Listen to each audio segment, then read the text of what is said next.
What's the meaning of checkers?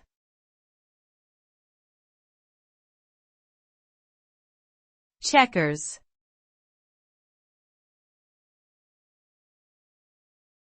Checkers.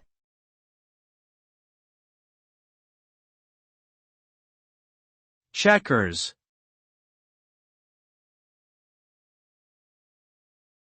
Checkers.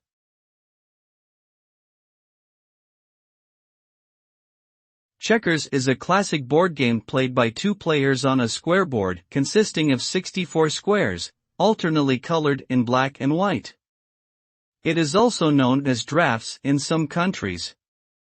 Each player starts with 12 pieces, which can only move diagonally and capture the opponent's pieces by jumping over them.